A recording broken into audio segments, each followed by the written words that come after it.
საღამო მშვიდობისა, მოგესალმებით ლაივმედის ძვირფასო მაყურებლებო. გთხოვთ დაგვიდასტუროთ, რომ ისმის ხმა. ნახოთ. თუ შეგიძლიათ მოგწეროთ. საღამო მშვიდობისა. მაყურებლებს ჩვენ გვესმის ერთმანეთის ხმა. ჩვენ გვესმის. კი, მე მგონი ყველას ესმის, ხა ვუყურებ, რომ დაგვიდასტურონ. კი, ნამდვილად ისმის მოგწერეს. კიდევ ერთხელ საღამო მშვიდობისა, ლაივმედის ძვირფასო მაყურებლებო, მოგესალმებით არტ-ფარმისა და პროექტი ლაივმედის სახელით. მე ვფიქრობ, რომ ჩვენი დღევანდელი საღამო სტუმარს უკვე პრაქტიკულად წარდგენა აღარ სჭირდება, იმიტომ რომ სტუმარსაც ვერ დავარქმევ. ლაივმედის დაარსების პირველივე დღიდან, პირველივე გადაცემიდან ბატონი ლაშა არის ჩვენი ერთგული მხარში მდგომი, რომელიც ნამდვილად ყოველთვის მზად არის იდგეს ჩვენი, ესე ვთქვათ, მოსახლეობის და პაციენტების ჯანმრთელობის სადარაჯოზე.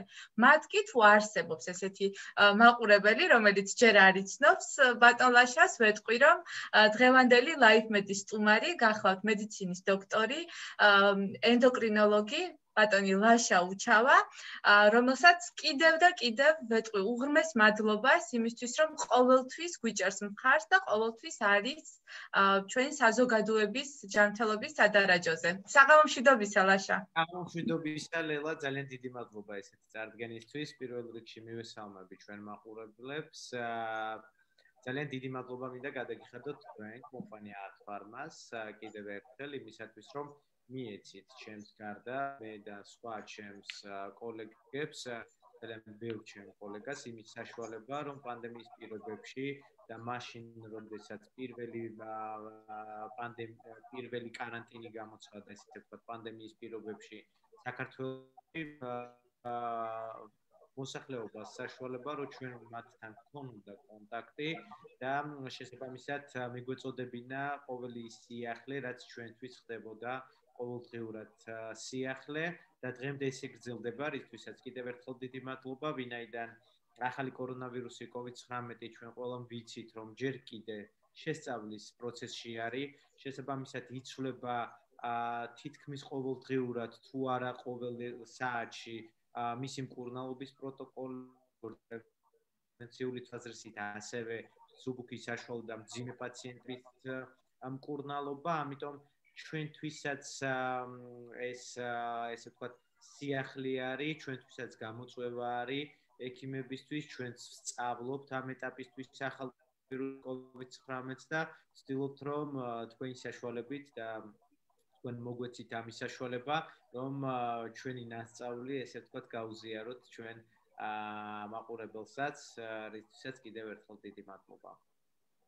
მადლობა ესეთი დამოკიდებულებისთვის. ნამდვილად ჩვენს მაყურებელს შევახსენებ, რომ პროექტი ლაივმედი ხორციელდება ფარმაცევტული კომპანია არტ-ფარმას ეგიდით და უკვე პრაქტიკულად მე-11 თვე არის, შეიძლება თამამად ითქვას, მას შემდეგ, რაც ქვეყანაში გამოცხადდა პანდემია, ჩვენ ვდგავართ ერთად, სამედიცინო საზოგადოებასთან ერთად და ვცდილობთ ჩვენ მოსახლეობას მივაწოდოთ ამომწურავი, მნიშვნელოვანი და რაც ძალიან აუცილებელია ვფიქრობ, პრაქტიკული რეკომენდაციები არა მხოლოდ COVID-19 პანდემიის და ზოგადად COVID-19 ვირუსის, არამედ იმ სხვა ასევე აქტუალური და მნიშვნელოვანი დაავადებების საპრევენციო თუ სამკურნალო რეკომენდაციების შესახებ ინფორმაცია, რომელიც აქტუალურია და საინტერესოა ჩვენი საზოგადოებისთვის. სწორედ ერთ-ერთი ესეთი მნიშვნელოვანი და აქტუალური საკითხი არის D-ვიტამინი. რომელზეც პრაქტიკულად პანდემიამდეც და პანდემიის პირობებში მით უმეტეს ძალიან გაიზარდა მოთხოვნა, ისმის უამრავი კითხვა, უამრავი პროტოკოლი ქვეყნდება D-ვიტამინის აქტუალიზაციასთან დაკავშირებით და ვფიქრობ, რომ არ არის, ესე ვთქვათ, მნიშვნელოვან საფუძვლებს მოკლებული ესეთი დიდი ინტერესი D-ვიტამინის მიმართ, რომელზეც იმდენი ინფორმაცია მოგვაწოდეთ მთელი ამ პანდემიის პირობებშიც და დღესაც ვიტყვი რომ აი უახლესი ინფორმაციებს ეცნობოდა ბატონი ლაში და ძალიან საინტერესო ეჭვი მაქვს რომ საინტერესო სიახლეებით შემოგვიერთდა ამიტომ მე ბევრ დროს აღარ ესე ვთქვათ დავხარჯავ ჩვენი ეთერის დროს პირდაპირ გკითხავთ ღიათ ლაშა იმ კითხვას რომელიც დღეს ისმის ყველაზე ხშირად რატომ გახდა პანდემიის დროს COVID-19 პანდემიის დროს D ვიტამინი ასეთი აქტუალური და რა დამოკიდებულება რა კორელაცია არსებობს D ვიტამინის დეფიციტსა და COVID-19-ის გამწვავებას ან ინფიცირების მაღალ რისკებთან მიმართებაში კიდევ ერთხელ მივესალმები მოკლედ ჩვენ მაყურებლებს. ნამდვილად გეთანხმებით ლელა იმაში, რომ D ვიტამინი COVID-მდე ძალიან აქტუალური საკითხი გახდათ და ეს იყო უფრო ადრინდელი პანდემია, ესე ვთქვათ, მსოფლიოში და მსოფლიო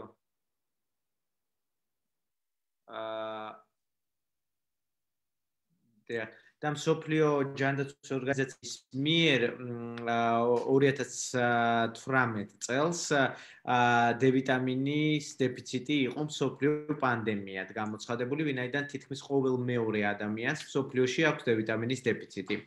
რაც რომლის დეფიციტიც რა თქმა უნდა დაკავშირებული არის სხვადასხვა მდგომარეობებთან, ხო? ეს გახლავთ პირველი რა თქმა უნდა ჩვენი ეკოლოგიური მდგომარეობა, მაშინ როდესაც ჩვენ ვსაუბრობთ, რომ სხვადასხვა ეკოლოგიურმა დაბინძურებამ გამოიწვია მიკრო-მაკროელემენტებისა და ვიტამინების დეფიციტი ჩვენს არა მარტო ქვეყანაში, ჩვენს სამყაროში ზოგადად და შესაბამისად ამის გამოც მზისხივების ურთიერთობა კანზე არ არის ისეთი ადეკვატური, როგორც უნდა იყოს და ჩვენ ვიცით, რომ D ვიტამინის გამომუშავება ჩვენს ორგანიზმში ხდება 80% წილი 100%-დან, მხოლოდ და მხოლოდ მზისხივების, ულტრაისფერის სხივების მოქმედებით, ესე ვთქვათ, კანზე. ხოლო დანარჩენი 20%, რაც ორგანიზმს ესაჭიროება, ჩვენ შეგვიძლია მივიღოთ საკვები პროდუქტებისგან. ალბათ დამეთანხმებით, რომ მაშინ, როდესაც ჩვენ ვსაუბრობთ 20%-ზე, ეს 20% ჩვენი ორგანიზმისთვის სულაც არ არის საკმარისი, რომ D ვიტამინმა შეასრულოს თავისი ფუნქცია ორგანიზმში.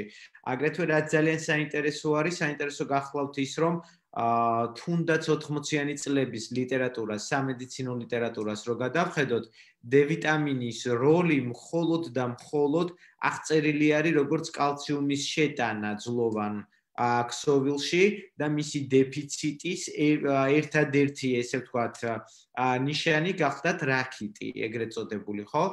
რაც 90-იანი წლების შემდგომ აბსოლუტურად შეიცვალა და აბსოლუტურად სხვა წარმოდგენა შეექმნა უკვე მსოფლიოს D ვიტამინთან დაკავშირებით, რადგან მას მიანიჭეს ეგრეთ წოდებული ჰორმონის სტატუსი და დღემდე ესე მოიხსენიება ჰორმონი ვიტამინი D.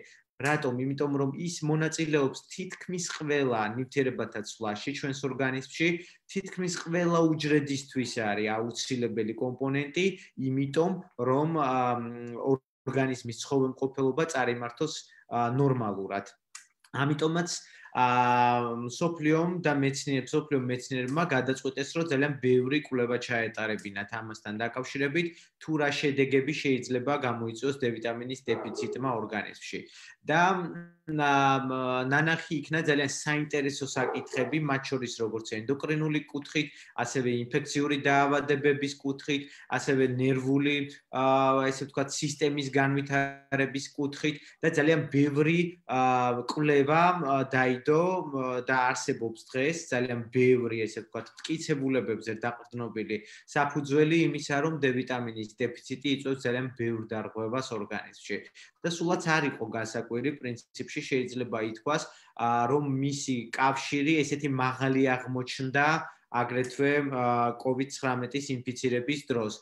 და ესეც სტატისტიკური მონაცემებით არის დამტკიცებული.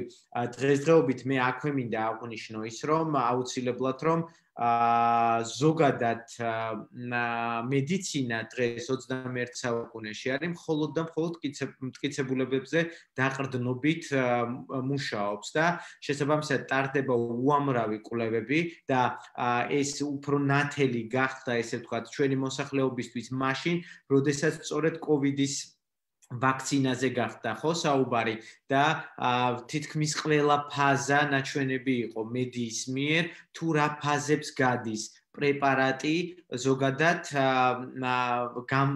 სანამ გამოვა ის ჩვენს ბაზარზე. ესეთ კვლევებზე არის ზუსტად დამყარებული ის, რომ ჩვენ დღესდღეობით მოქმედებთ და გვაქვს გარკვეული პროტოკოლები. და ძალიან ბევრი კვლევა არსებობს დღეს უკვე COVID-19-სა და D ვიტამინის კორელაციას შორის, რომელიც ადასტურებს, რომ D ვიტამინის დეფიციტი არა მხოლოდ ინფიცირების რისკს ზრდის ადამიანებში, არამედ მკურნალობის მიმდინარეობაზე არის პასუხისმგებელი. მე აი დღეს ჩვენ მქონდა შუადღით საუბარი სატელეფონო ესე ვთქვათ კონტაქტი სანამ ჩავერთვებოდით და ზუსტად გითხარი კიდეც რომ აი ეხლა ვეცნობოდი მეთქი სიახლეებს, იმიტომ რომ როგორც აღვნიშნე, ყოველ საათში შეიძლება რაღაცა შეიცვალოს COVID-19-თან დაკავშირებით, თუმცა არ შეცვლილა D ვიტამინის როლი COVID-19-თან მიმართებაში და პანდემიის დაწყების დღიდან დღემდე ის უფრო და უფრო აქტუალური ხდება. უფრო და უფრო აქტუალური ხდება იქედან გამომდინარე, რომ აი დეკემბრის დასაწყისში 3 დეკემბერს ამერიკის შეერთებულ შტატებში ჯანმრთელობის ნაციონალურ ეროვნულმა ინსტიტუტმა უკვე ოფიციალურად პროტოკოლში, ანუ მკურნალობის პროტოკოლში კოვიდის მსუბუქი ფორმების შეიტანა D ვიტამინი მკურნალობაში და იქ არ არის მხოლოდ და მხოლოდ ესე ვთქვათ ინფიცირების რისკის შემცირებაზე საუბარი. იქ არის უკვე როგორც სამკურნალო მედიკამენტი ოფიციალურად ესე ვთქვათ დადასტურებული. გარდა ამისა უნდა აღინიშნოს ისიც, რომ როგორც ბრიტანეთის ჯანდაცვის ორგანიზაციამ, ასევე ამერიკის შეერთებული შტატების მედიცინის ეროვნულმა ცენტრმა გამოაქვეყნეს მათ მეცნიერებმა გამოაქვეყნეს D ვიტამინთან დაკავშირებით უამრავი კვლევა და თითქმის ყველას მსოფლიოში დაეგზავნა აღნიშნული კვლევა თუ რამდენად მნიშვნელოვანი არის D ვიტამინის როლი COVID-19-ის როგორც ინფიცირების თავიდან ასაცილებლად, ასევე ინფიცირების შემდგომ დაავადების მიმდინარეობისათვის. და ამაზე არის ძალიან დიდი კვლევა საკმაოდ ჩატარებული, სადაც ნანახი იქნა, რომ 51%-ით შემცირდა სიკვდილიანობა და არა ინფიცირება ან რაიმე ესე ვთქვათ დაავადების მიმდინარეობა, არამედ სიკვდილიანობა იმ პაციენტებში, სადაც ანუ 51%-ით უფრო ნაკლები იყო სიკვდილიანობა, სადაც D ვიტამინის დონე იყო უფრო ესე ვთქვათ ნორმაში, ანუ დარეგულირებული იყო, ხოლო დანარჩენ პროცენტზე რა თქმა უნდა მოდის ის ადამიანები, სადაც იყო D ვიტამინის დეფიციტი. ეს შესაძლებელი არის ხა თუ ჩვენ 100%-ს სადღაც 50-50-ზე გავყოფთ, ესე ძალიან ესე ვთქვათ ვიღაცისთვის არ იყოს მნიშვნელოვანი ციფრი, მაგრამ მაშინ როდესაც ჩვენ ვსაუბრობთ ესეთ მნიშვნელოვან კვლევებზე, მაშინ როდესაც ჩვენ ვსაუბრობთ სიკვდილიანობის შემცირებაზე, მერწმუნეთ რომ სტატისტიკურად ეს არის ძალიან მაღალი ციფრი და სოფლიო მკვლევარები მუდმივად ეძებენ ისეთ მედიკამენტებს და ცხოვრების წესის ისეთ ცვლილებას, სადაც თუნდაც 2 და 3%-ით იყოს სიკვდილიანობა შემცირებული ადამიანებში, რომ მათი სიცოცხლის ხანგრძლივობა უფრო გაუმჯობესდეს და გაიზარდოს. და მაშინ, როდესაც ჩვენ ვამბობთ, რომ ამ პანდემიის პირობებში, სადაც სიკვდილიანობა არც თუ ისე დაბალი არის, მაჩვენებელი ზოგადი თვითონ ახალი კორონავირუსის COVID-19-ის და ჩვენ ვამბობთ, რომ D ვიტამინის რეგულარული მიღება 51%-ით ამცირებს სიკვდილიანობას, ეს საკმაოდ ძალიან მაღალი სტატისტიკური მონაცემი არის, რომელსაც არ აყავს მე შემიძლია ვთქვა მოწინააღმდეგე მსოფლიოში, იმიტომ რომ არსებობს ალბათ დამეთანხმებით ლელა, ძალიან ბევრი ადამიანი, თუნდაც აი ძალიან ისეთი დიდი კვლევა იყოს ჩატარებული ორმაგ პლაცებო რანდომიზებული, სადაც ძალიან კარგი შედეგები არის, მაგრამ ვინმე მაინც იქნება, ვინც იტყვის, რომ იცით რა არის, აი აქ ეს არ უნდა ყოფილიყო ან რაღაცას მოძებნის მოკლედ და არსებობენ ესეთი ადამიანები, მაგრამ აი დღესაც როცა ვათვალიერებდი ამ აღნიშნულ სიახლეებს, მე პრინციპში ვერ ვნახე ვერც ერთი კვლევა, ვერც ერთი სტატია, ვერც ერთი მეცნიერის რაღაცა მოსაზრება იმასთან დაკავშირებით, რომ მათ ეთქვათ, რომ აი D ვიტამინის მიღება სასიკეთოზე კი არ არის აქ საუბარი, არც სვლის არაფერს. აი ესეთი მსგავსი არაფერი არისო. იქიდან გამომდინარე, რომ ეს ნამდვილად დადასტურებული ფაქტი არის, რომელიც ნახეთ ძალიან მნიშვნელოვანი არის კვლევები, მე არ მინდა ეს გამომჩეს, ორი სახის კვლევები არსებობს, ესე ვთქვათ, ჩვენ სამყაროში. ეს არის კლინიკური კვლევები, როდესაც პაციენტი აძლევს თანხმობას გარკვეული მედიკამენტის მიღებაზე და მასზე ხდება დაკვირვება, იწვევს თუ არა რაიმე გვერდით ეფექტებს თუ ასე შემდეგ. და არსებობს პრაქტიკული, ესე ვთქვათ, პაციენტებზე მომზადებული კვლევები. ანუ პრაქტიკულ პაციენტებზე მომზადებული კვლევებში იგულისხმება, ანუ ის ადამიანები, რომელთანაც იქნა გამოყენებული ჩვეულებრივ ეს მედიკამენტი და ნანახი იქნა უფრო მეტი დადებითი ეფექტი, ანუ უარყოფითი ეფექტი ეს კვლევის შემდგომ რა თქმა უნდა ინახება, ვიდრე ვთქვათ მოველოდით ამ პრეპარატისგან. აი D ვიტამინთან დაკავშირებით მე თამამად შემიძლია ვთქვა, რომ პრაქტიკულ გამოყენებაში იქნა ნანახი მისი ესეთი მაღალი ეფექტურობა COVID-19-ის ინფიცირების რისკის შესამცირებლად, ნახეთ, მე ყოველთვის ვიმეორებ, ინფიცირების რისკის შესამცირებლად და არა ინფიცირების თავიდან ასაცილებლად, ხო? ეს ორი აბსოლუტურად სხვადასხვა ტერმინი არის და აუცილებლად უნდა გავმიჯნოთ ერთმანეთისგან, ხო? იმიტომ რომ სამწუხაროდ თავიდან აცილება ჩვენ არ ვიცით როგორ ხდება და არც შეგვიძლია და სწორედ ამაზე მუშაობს მსოფლიო ექსპერტები, მსოფლიო მეცნიერები, რომ შეიქმნას ეს თავიდან ასაცილებელი, ესე ვთქვათ, რაიმე პრეპარატი, თუნდაც ვაქცინა. ჩვენ ვსაუბრობთ ინფიცირების რისკის შემცირებაზე, ისევე როგორც ჯანდაცვის მსოფლიო ორგანიზაციის მიერ მოწოდებულ რეკომენდაციები, ჰიგიენა, პირბადე, დისტანცია, ესეც სწორედ რომ არის ინფიცირების რისკის შესამცირებელი საშუალებები და არავითარ შემთხვევაში ინფიცირების თავიდან ასაცილებელი საშუალებები, ხო? აქედან გამომდინარე, მე თამამად შემიძლია ვთქვა, რომ არ მოვყვეთ ახლა კიდე ერთხელ ჩვენ ძალიან ბევრჯერ მოგვიყოლია ტრამპის, ტომ ჰენქსის, სხვა ცნობილი ადამიანების, თვითონ ფაუჩის სიტყვები, რომელიც ერთ-ერთი კორიფე არის შეიძლება ითქვას და პროტოკოლები, სამკურნალო პროტოკოლები ზუსტად ენტონი ფაუჩთან ასოცირდება დღესდღეობით მსოფლიოში. ის გახლავთ ამერიკის შეერთებული შტატების ჯანდაცვის თავარი სპეციალისტი და შესაბამისად მისი გამონათქვამებიც რო არ ვთქვათ, იგივე აი ამ ეგრეთ წოდებულ საკვებ დანამატებთან დაკავშირებით, მათ შორის არა მარტო D ვიტამინზე, არამედ თუთიაზე, არამედ მელატონინზე, რომელიც მინდა გითხრათ, რომ აი ეს ყველა პრეპარატი ახლა მე რაც ჩამოვთვალე, ანუ აქ არის ესე იგი ვიტამინი D, ვიტამინი C, თუთია, რა თქმა უნდა, აქ არის მელატონინი და ამ ყველაფერს ჩვენ ამ 4 კომპონენტზე ძალიან ხშირად გვისაუბრია, მაგრამ ამ ყველაფერს უკვე სამკურნალო პროტოკოლში ამერიკის შეერთებული შტატების დაემატა B ჯგუფის ვიტამინები.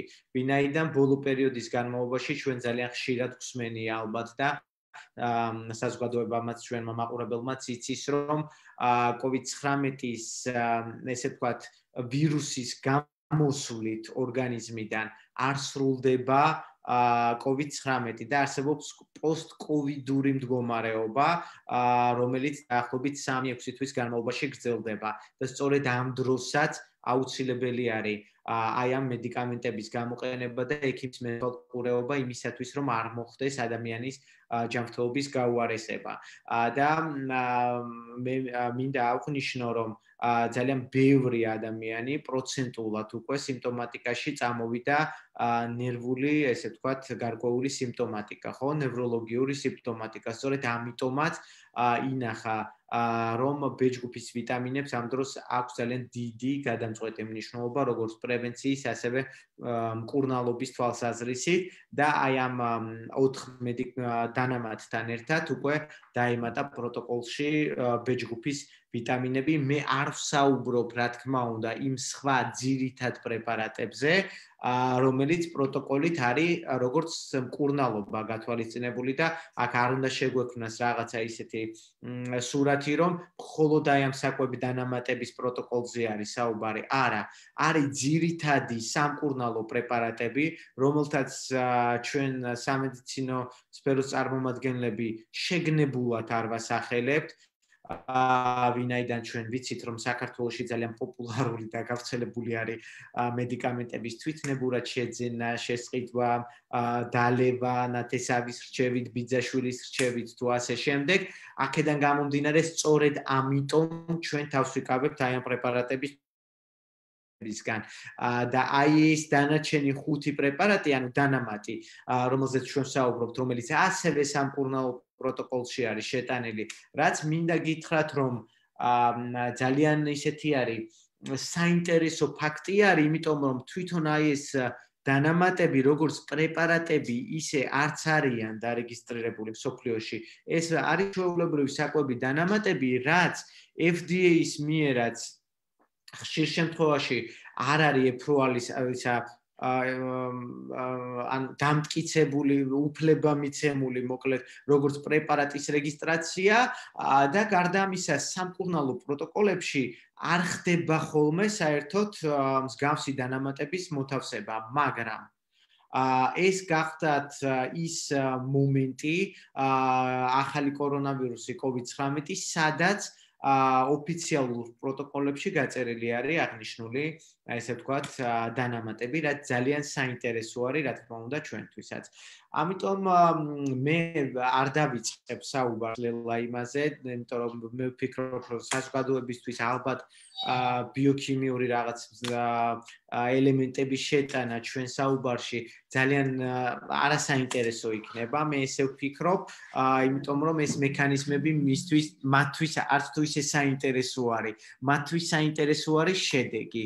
თუ რა შედეგის მომტანი არის თითეული მათგანი და ალბათ უმჯობესი არის ჩვენ რომ ვისაუბროთ ამ შედეგებზე და აი ეს შედეგები არის სწორედ ის, რომ D-ვიტამინი დღესდღეობით პანდემიის დაწყებით დღიდან დღემდე ინარჩუნებს ძირითად სტატუსს, ესე ვთქვათ, აი ამ სამკურნალო პროტოკოლებში, სადაც გარკვევით წერია, რომ მისი რეგულარული მიღება და მისი დონე, ნორმალური დონე ორგანიზმში ამცირებს როგორც ინფიცირების რისკს, ასევე მსუბუქი მიმდინარეობის დროს ამცირებს საშუალო, ანუ მდგომარეობის დაავადების მიმდინარეობის დამძიმებას, ესე უხეშად რო ვთქვათ, და განსაზღვრავს სწორედ დაავადების მიმდინარეობას. ამიტომაც მე ვფიქრობ, რომ დიდი და გადამწყვეტი მნიშვნელობა აქვს ნამდვილად დღესდღეობით პანდემიის პირობებში D-ვიტამინს.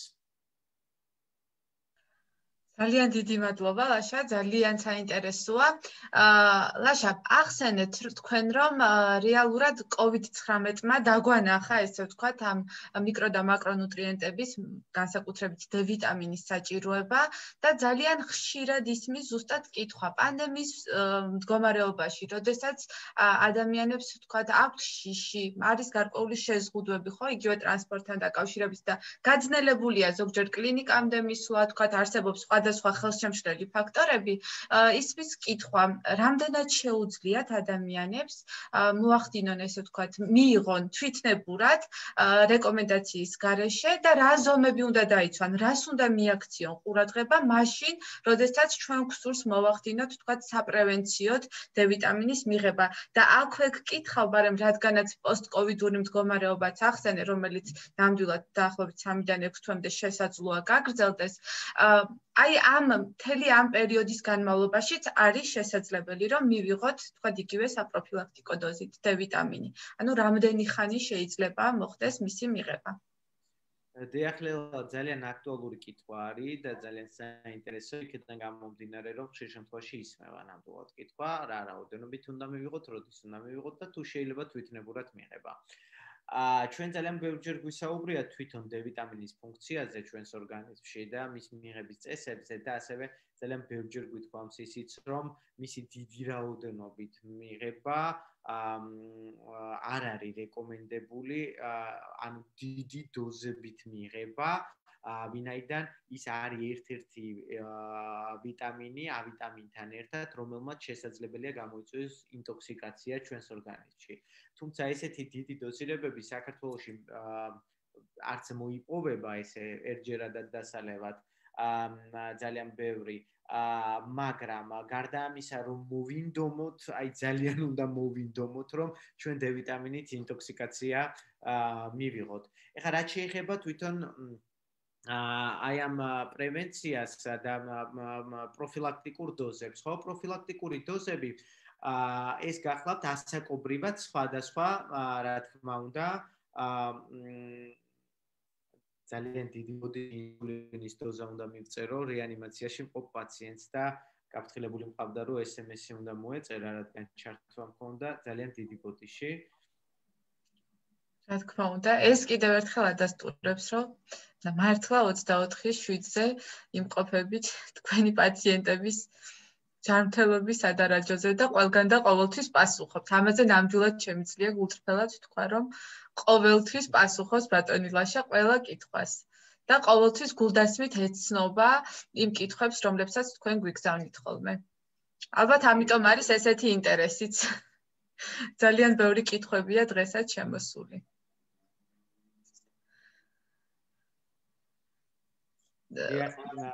ძალიან დიდი მადლობა კიდევ ერთხელ ლელა, მაგრამ მგონი ძალიან ბევრს მაქებ.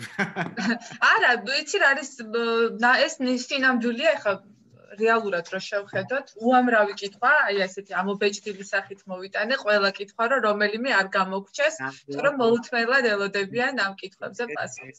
თქვენგან დღეს და გადავხედე უკვე ყველა კითხვას. მოკლედ ჩვენ საუბრობდით დოზირებებზე. დოზირებები ასაკობრივად განსხვავდება ერთმანეთისგან, რა თქმა უნდა და არის ჯანდაცვის მსოფლიო ორგანიზაციის მიერ მოწოდებული კონკრეტული, ესე ვთქვათ, დოზირებები.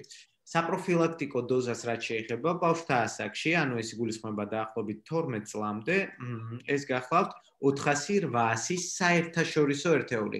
აქაც ძალიან ისე უნდა განვმარტოთ ეს, რომ რიგ შემთხვევებში არ უნდა შეეშალოს ჩვენ მაყურებელს, მოსახლეობას, რომ პრეპარატს აწერია როგორც საერთაშორისო ერთეული, ასევე აწერია ხოლმე მილიგრამობა და ხშირ შემთხვევაში ერევათ ხოლმე ერთმანეთში, აი მაგალითად თუ ვეტყვით რომ უნდა მიიღოს 2000 მილიგრამი, სიტყვაზე ვამბობ და მოსმენილი აქვს მანამდე ჩემი რაღაცა ესეთი ლექცია, კითხვას მიბრუნებს ხოლმე, რომ აი თქვენ რო ამბობდით რომ 800 საერთაშორისო ერთეული, ანუ ეს მილიგრამობა და საერთაშორისო ერთეულები აბსოლუტურად განსხვავდება ერთმანეთისგან, ამიტომ უნდა დავაკვირდეთ ხოლმე აუცილებლად და წავიკითხოთ ყოველდღე, ხო?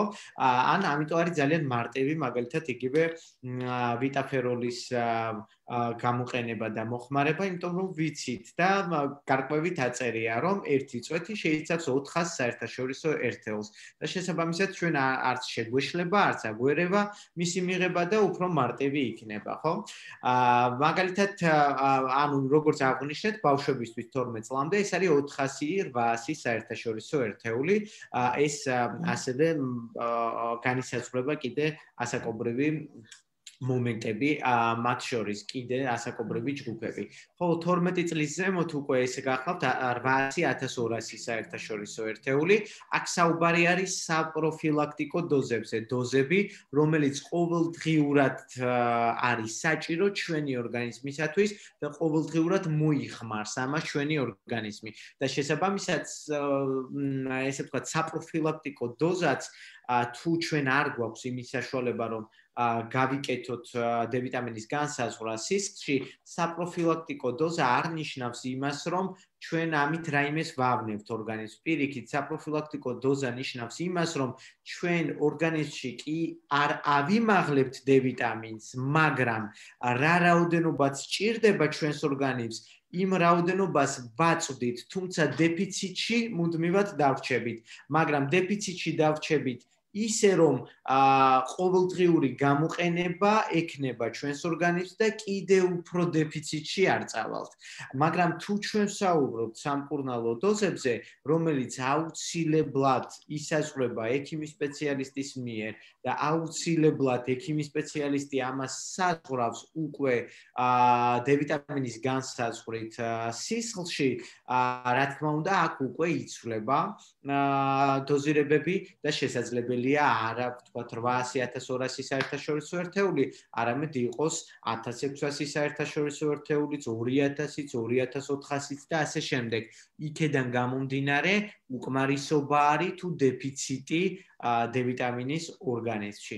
აქედან გამომდინარე დოზირებები კიდევ ერთხელ გამმეორდები, რომ 12 წლამდე რეკომენდებული მსოფლიო ჯანდაცვის ორგანიზაციის მიერ საპროფილაქტიკო დოზა ეს გახლავთ 400-800 საერთაშორისო ერთეული, რაც ვიტაფეროლის შემთხვევაში გამოდის 1 ან 2 წვეთი, ანუ სასურველია 6 წლამდე 1 წვეთი და 6-დან 12 წლამდე 2 წვეთი, ხოლო 12 წლის ზემოთ ადამიანებისთვის ეს გამოდის უკვე 800-1200 ერთეული, თუმცა რა თქმა უნდა უკვე ჭარბი ადამიანებში, რომელიც მრავლად არის ჩვენთან საქართველოში, სიმსუქნით მქონე ადამიანებში, სხვადასხვა ქრონიკული დაავადებების მქონე ადამიანები, იგივე ფარისებრი ჯირკვლის ფუნქციის, ესე ვთქვათ, ცვლილებები, რევმატოიდული ცვლილებები იქნება, გულსისხლძარღვთა სისტემის დაავადებები, ონკოლოგიური დაავადება თუ ასე შემდეგ, იქ უკვე საპროფილაქტიკო დოზად განისაზღვრება 1600-2000 საერთაშორისო ერთეული.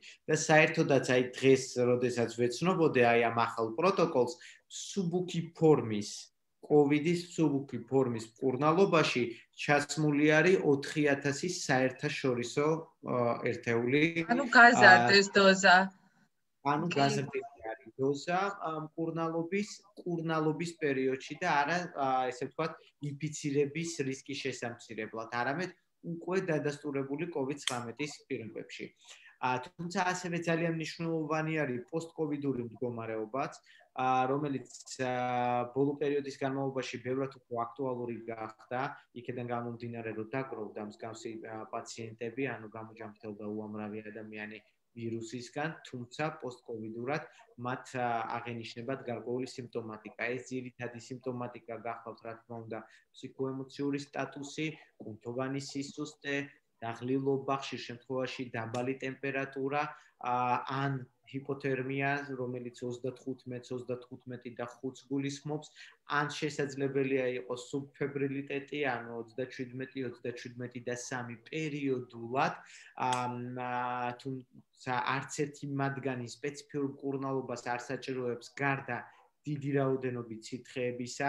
ამ შემთხვევაში თუ ჰიპოთერმია არის, რა თქმა უნდა, საუბარი არის ცხელ სითხეებზე და განსაკუთრებით ჩაიზე, რომელიც ასევე შეიცავს კოფეინს და არის მატონიზირებელი ეფექტის მატარებელი და შესაბამისად ტემპერატურაზეც მოქმედებს უკვე ადეკვატურად და ასევე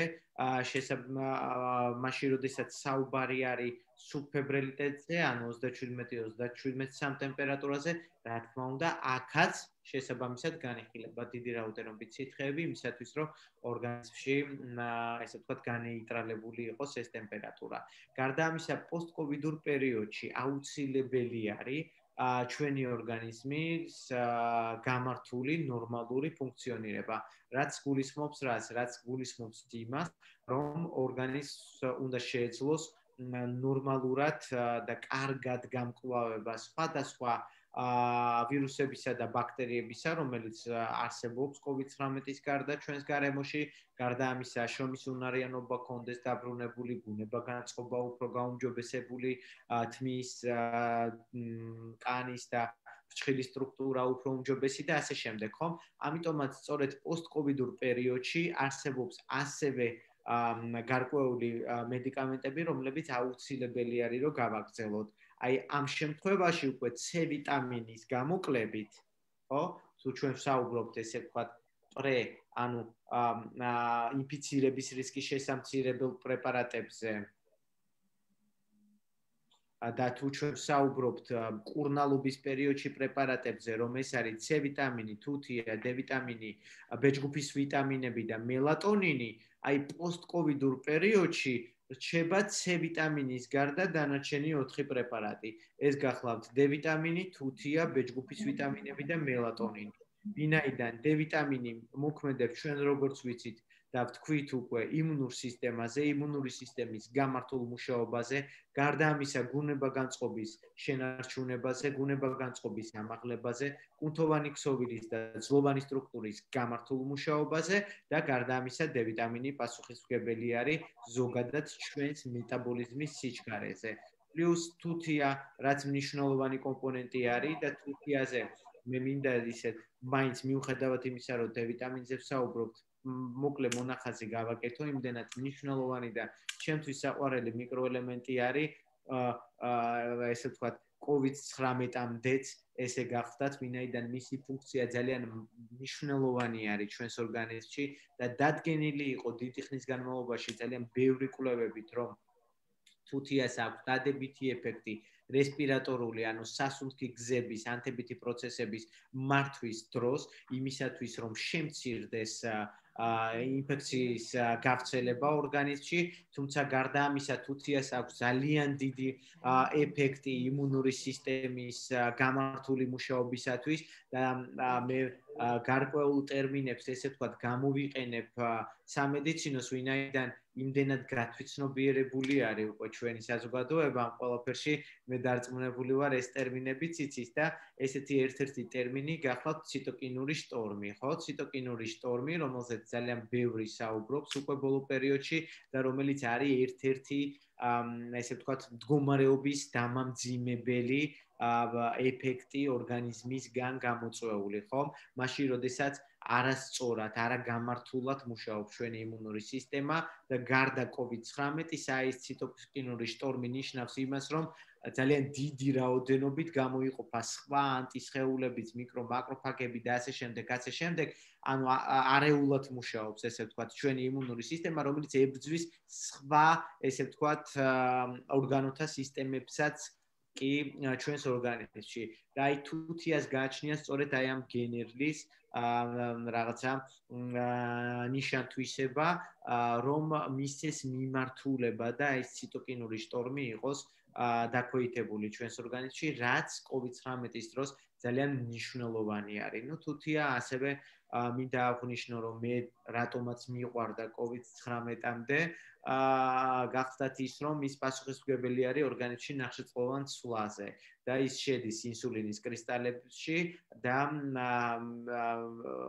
დაკავშირებული არის, ესე ვთქვათ, ცხიმოვანი ქსოვილის წარმოქმნაზე და მის გახარჯვაზე ჩვენს ორგანიზმში, რაც ჭარბიწონის და სიმსუქნის მკურნალობის თვალსაზრისით ძალიან მნიშვნელოვანი არის. თუმცა აქვე უნდა აღვნიშნოთ ისიც, რომ თუთიის როლი არ უნდა დაგვავიწყდეს თმა-კანის ფრჩხილის სტრუქტურის მდგომარეობაზე და ხშირ შემთხვევაში სწორედ თუთიის დეფიციტი არის ერთ-ერთი ის გამომწვევი თმისცვენისა, რომელიც დღესდღეობით საქართველოში არც თუ ისე ცოტა ადამიანს აწუხებს სხვათა შორის. აგრეთვე ხო, მელატონინი, რომელიც ძალიან ასევე ჩემთვის საყვარელი პრეპარატი არის, კოვიდამდეც და კოვიდის დროს მას ძალიან დიდი მნიშვნელობა ენიჭება უკვე ძილის პროცესების მოწესრიგებაში, ხომ? ის არის ძილის ჰორმონი, ეგრეთ წოდებული, რომელიც ჩვენს ორგანიზმს აძლევს საშუალებას, რომ განიცადოს სწრაფი ღრმა ძილი, რაც მნიშვნელოვანი არის ჩვენი ორგანიზმის ეგრეთ წოდებული რესტარტისთვის, რაც მნიშვნელოვანი არის იმუნური სისტემის განსაკუთრებით აქტიური მუშაობისათვის და გარდა ამისა ძალიან ხშირია ალბათ თქვენი მეგობრებისგან და ასე შემდეგ სმენიათ რომ ვიღვიძებ უკვე დაღლილი ხომ ეს ნიშნავს იმას რომ ეს დაღლილობის შეგრძნება გაღვიძებისთანავე ნიშნავს სწორედ იმას რომ ძილის პროცესი არ არის გამართული და სწორი და ჩვენ ძალიან ხშირად ვამბობთ რომ მსოფლიო ჯანდაცვის ორგანიზაციის მიერ პირველი რეკომენდაცია ეს გახავთ ჯანსაღი ცხოვრების წესი დანერგვა პანდემიის პირობებში, რაც თავის მხრივ მოიცავს ჯანსაღყვებას, ფიზიკურ აქტივობას და ძალიან ხშირად ვამბობ ხოლმე სწორ გამართულ ძილს. ანუ ძილი მხოლოდ არ არის მნიშვნელოვანი, აქ არის საუბარი სწორ გამართულ ძილზე იმისათვის, რომ იმუნური სისტემა იყოს უფრო აქტიური, იმისათვის, რომ ჩვენი ესე ვთქვათ, ნივთიერებათა ცვლა, ჩვენი ცხოვრყოფილობა ყოველდღიური იყოს უფრო მეტად გაუმჯობესებული. და სწორედ ამას უზრუნველყოფს მელატონინი და მე რატომ მიყვარდა და მიყვარს დღემდე აღნიშნული პრეპარატი, თუ შეიძლება ესეთი დამოკიდებულება გამოვხატო პრეპარატის მიმართ, იმიტომ რომ ის არ იწვევს დამოკიდებულებას, რაც მნიშვნელოვანი არის. ის არის სამკურნალო საშუალება, რომელიც აწესრიგებს და არეგულირებს ძილის რიტმს და სწორედ ამიტომ არის ის მნიშვნელოვანი და მე პირადად სიმართლე გითხრათ გამოყენებაშიც მქონდა მელატონინი მაშინ როდესაც ესე ვთქვათ სხვადასხვა სარტყელის ლახვა მიწევდა ხოლმე, რაც პანდემიის პერიოდში ხა ცოტათი გვიჭირს ყველას და მეც მიჭირს შესაბამისად, ვინაიდან აი მელატონინი სწორედ აი ამ ციკლის, დღეღამური ციკლის ცვალებადობის თვალსაზრისით, აი მაგალითად ამერიკის შეერთებულ შტატებში მგზავრობის დროს, ხო, ვიცით რომ ეხლა იქ თენდება და შესაბამისად აბსოლუტურად სხვა სარტყელი არის, ხო და ჩვენს ორგანიზმს უჭირს ხოლმე მერე, მით უმეტეს, როდესაც ხანგრძლივი, ესე ვთქვათ, ვოიაჟები არ გვაქვს და მხოლოდ სამუშაო ვიზიტით ერთი კვირით ან 10 დღით ჩავდივართ, ორგანიზმისთვის რთულია ხოლმე გადაწყობა მერე ამ ყველაფერზე და მელატონინი სწორედ ამ დროსაც ეხმარება ორგანიზმს, აი ამ ხანმოკლე მიღების პერიოდში, რაც ასევე ძალიან მნიშვნელოვანი არის. მე ესე ვფიქრობ და ანუ ბეჯგუფის ვიტამინები, რომლებიც ყველამ ვიცით, რომ მნიშვნელოვანი ვიტამინები გახლავთ სწორედ ნერვული ბოჭკოების კვებისათვის, ნერვული იმპულსების სწორი გადაცემისათვის ორგანიზმში და აქედან გამომდინარე სწორედ ამიტომ გახდა საჭირო როგორც კოვიდის დროს მკურნალობაში, ასევე პოსტკოვიდურ პერიოდში, რომ ბეჯგუფის ვიტამინები ჩართული იყვნენ ფსიქოემოციური სტატუსის ბალანსისთვის ჩვენს ორგანიზმში. თუმცა მე აგრეთვე მინდა გითხრათ ისიც, რომ ჩემ პრაქტიკაში პოსტკოვიდურ პაციენტებში ძალიან ხშირი არის ხოლმე ასევე სხვა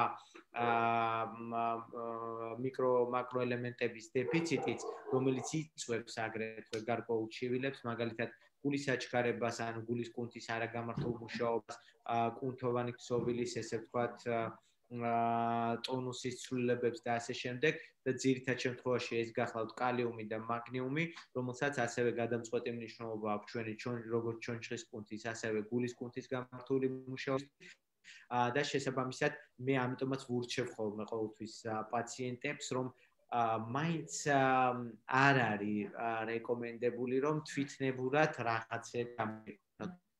ყოველთვის უმჯობესი არის ყოველგვარ ესე ვთქვათ მარჩიელობას, ფიქრებს და ასე შემდეგ შევეშვათ და გარკვეული თანხა ჩვენ გავხარჯოთ ესე ვთქვათ კვლევებისთვის, იმისთვის რომ შევამციროთ იმ მედიკამენტების რაოდენობა და შესაბამისად თანხაც დავზოგოთ, რაც რაღაცა მითების თვალსაზრისით უნდა მივიღოთ. ამიტომ ყოველთვის უმჯობესი არის გქონდეს დიაგნოსტირებული ჩვენი ორგანიზმი და ამის შესაბამისად მოხდეს შემდგომში, რა თქმა უნდა, მკურნალობა. ლაშა ძალიან საინტერესო არის ზუსტად თქვა არა მხოლოდ D ვიტამინის რადგან სხვა ნუტრიენტებსაც შევეხეთ და ძალიან აქტუალურ საკითხებს რა ხანგრძლივობით შეუძლიათ რომ მიიღონ თუნდაც D ვიტამინი თუნდაც თუთია მელატონინით იმიტომ რომ დღეს ნამდვილად ძალიან გარდა იმისა რომ თქვა D ვიტამინის სერიოზული დეფიციტის აქტუალური პრობლემა არის იგივე თუთიასთან მიმართებაშიც ძილის დარღვევები ნამდვილად როგორც COVID ინფიცირებულებს პოსტ-კოვიდურებში ჩვენ მაყურებელს შევახსენებ, რომ გვაქვს ონლაინ კონსულტაციები LifeMed-ის პროექტის ფარგლებშიც და პრაქტიკულად ყველა მეორე ჩვენი ესე ვთქვათ ონლაინ პაციენტი, რომელიც მოგმართავს უჩივის ძილის დარღვევებს და რა ხანგრძლივობით არის რეკომენდებული იგივე D ვიტამინის, თუთიის, მელატონინის და სხვა ნუტრიენტების მიღება. მე გეტყვით ახლა მე როგორ ვურჩევ ყოველდღიურ პრაქტიკაში ჩემ პაციენტებს D ვიტამინთან მიმართებაში მე აუცილებლად მათ ვუწელებ გაზაფხულის დასაწყისამდე ანუ მარტის ბოლომდე ფაქტიურად მაშინ როდის სანამ მზისხივების აქტივობა უკვე მეტად იქნება ჩვენს გარემოში შემდგომში მათ ვურჩევ ხოლმე რომ მარტის ბოლოს განსაზღვრონ D ვიტამინი და ამის შემდგომ მივიღოთ უკვე გადაწყვეტილება რომ გვიან გაზაფხულსა და ზაფხულში დასჭირდებათ თუ არა მათ თუნდაც საპროფილაქტიკო დოზა D ვიტამინის მიღების ეს რაც შეეხება D ვიტამინს ანუ კიდევ ერთხელ გავიმეორებ რომ მარტის ბოლომდე ვურჩევ ყველა პაციენტს ჩემსას რომ დალიონ D ვიტამინი მარტის ბოლოს ვურჩევ რომ გაიკეთონ ანალიზი იმისათვის რომ ვიცოდეთ გვიანი გაზაფხული და ზაფხული როგორ უნდა ვწევთ ხოლმე. ანუ შესაბამისად დღეიდან ეს გამოდის დაახლოებით 3 თვე D ვიტამინთან დაკავშირებით. რაც შეეხება თუთიასთან და მიმართებაში თუ მე ვიცი ამ ადამიანის ძველი მონაცემები ესე ვთქვათ და ერთხელ მაინც მაქვს განსაზღვრული თუთია ამ შემთხვევაში თუ ვიცი რომ დეფიციტისკენ არის მიდრეკილი აუცილებლად 6 კვირის განმავლობაში მას ვუნიშნავ თუთიას თუ არ ვიცი მდგომარეობა და აი ესეთ რეჟიმში მიწევს რეკომენდაციის გაცემა ამ შემთხვევაში 4 კვირის განმავლობაში ანუ 1 თვის განმავლობაში მე მას ვურჩევ თუთიის მიღებას. ხა რაც შეეხება თვითონ თუთიას თუთიის მიღება ეხა მაგალითად პროტოკოლის მიხედვით არის 75 მილიგრამი დაახლოებით, ანუ სამკურნალო ფაზაში. თუმცა მე სრულ 75-ს არ ვიყენებ ხოლმე სიმართლე გითხრათ და ჩემთვის შეიძლება იყოს სადღაც 30-45 ესე ვთქვათ მილიგრამი გამოყენებული დღე-ღამის განმავლობაში, ესეც იმის მიხედვით ვიცი თუ არ ვიცი ესე ვთქვათ პაციენტის მიდრეკილება თუთიის დეფიციტისადმი. ამ შემთხვევაში თუ ვიცი რომ მას აქვს თუთიის დეფიციტი ვაძლევ ანუ დიდ დოზას 45 მილიგრამს მაგალითად დღე-ღამის განმავლობაში, მაგრამ საპროფილაქტიკო დოზით მას ვაძლევ 4 კვირის განმავლობაში 30 მილიგრამს.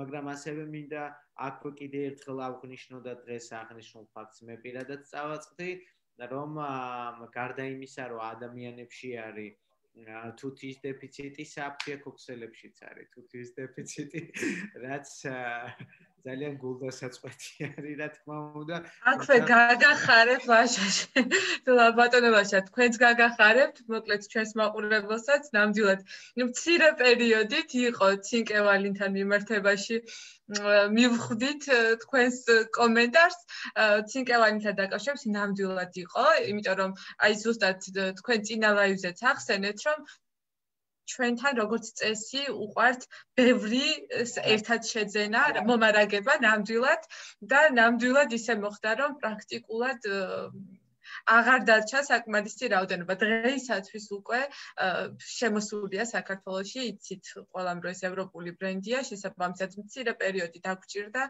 ამისათვის და პენეტრირებულია ყველა სააფთიაქო ქსელში უკვე ძალიან ჩართვა ეხლა რაც შეეხება მელატონინთან დაკავშირებით შემიძლია ვთქვა რომ მინიმუმ მე პირადად ნიშნავ ხოლმე 1 თვით თუმცა რა თქმა უნდა აქ დამოკიდებული არის პაციენტის მდგომარეობაზე ეს ყველაფერი მისი მიღება შესაძლებელი არის 3 თვეც როგორც აღვნიშნეთ ის არ იწვევს არც დამოკიდებულებას და არც სხვა რაიმე ესე ვთქვათ მავნე ზემოქმედება არ გააჩნია ორგანიზმზე აქედან გამომდინარე მელატონინის გამოყენება მოკლედ 1-დან 3 თვემდე არის დასაშვები და რეკომენდებული 3 მილიგრამის ოდენობით დღეღამის განმავლობაში. თუმცა დღესდღეობით არსებობს 1 მილიგრამიანი მელატონინებიც, სადაც დანამატის სახით არის მცენარეული, ესე ვთქვათ, საშუალებები, მცენარეული სედაციური საშუალებები, რომელიც ერთიურად აორმაგებს, ესე ვთქვათ, მელატონინის ფუნქციას ჩვენს ორგანიზმში და შესაძლებელი არის მათი გამოყენებაც, მაგრამ ჩემ ესე ვთქვათ, ყოველდღიურ პრაქტიკაში არის 3 მილიგრამი მელატონინი. დიდი მადლობა. არ შემიძლია არ ჩავიკითხო, ესეთი კომენტარი მოგწერეს, სანამ თქვათ სხვა საკითხებზე გადავალ. ვფიქრობ, რომ შესაძლოა ჩვენი კოლეგა იყოს. თქვენ ახსენეთ, რომ D ვიტამინს იყენებენ როგორც სამკურნალო საშუალებას, თუმცა ჯანდაცვის მსოფლიო ორგანიზაცია წერს, რომ არ არის საკმარისი მტკიცებულება იმისა, რომ D ვიტამინი ან სხვა რომელიმე დანამატი კურნავს ან პრევენციას უკეთებს კორონავირუსს. მე მგონი ამაზე ჩვენ კიდეც ვისაუბრეთ, თუმცა მისი მიღება რეკომენდებულია ზოგადად იმუნური სისტემის გაზრიერებისთვის. დღეისათვის არის თუ არა საკმარისი მტკიცებულება კლინიკური კვლევები იმისა, რომ D ვიტამინი და სხვა დანამატები ნამდვილად კურნავს ან პრევენციას უკეთებს კორონავირუსს. და თუ არის, მაშინ რატომ ჭიანურდება მტკიცებით ფორმაში გაჟღერება ჯანდაცვის მსოფლიო ორგანიზაციის მიერ. სავარაუდოდ თქვენ D ვიტამინს როდესაც ახსენებთ, საუბრობთ D3 ვიტამინზე და თუ არის, თქვათ, ესეთივე აქტუალური და ესეთი მაღალი მტკიცებულებები D2 ვიტამინის, ანუ ვიტამინი D-ს შემდეგ მეორე ფორმაზე, D2-ზე, რამდენად არის ამ ფორმის ვიტამინზე ჩატარებული კვლევები? ძალიან დიდი მადლობა საინტერესო კითხვისთვის ნამდვილად. მსოფლიო ჯანდაცვის ორგანიზაცია, მოდით ესე ვთქვათ, არ არის ორგანიზაცია, რომელიც გამოცემს მკურნალობის პროტოკოლებს. შესაბამისად, მას არც აქვს უფლება, რომ სამკურნალო პროტოკოლები გამოსცეს და გასცეს რეკომენდაცია. მსოფლიო ჯანდაცვის ორგანიზაციას აქვს რეკომენდაცია გასცეს ჰიგიენურ ნორმებზე, გასცეს ეპიდემიოლოგიურ საკითხებზე, მხოლოდ გარკვეული რეკომენდაციები, მაგრამ მას არც აქვს ამის უფლება და არც პრეროგატივა, რომ სამკურნალო რეკომენდაციები გასცეს. სამკურნალო რეკომენდაციები გაიცემა მხოლოდ და მხოლოდ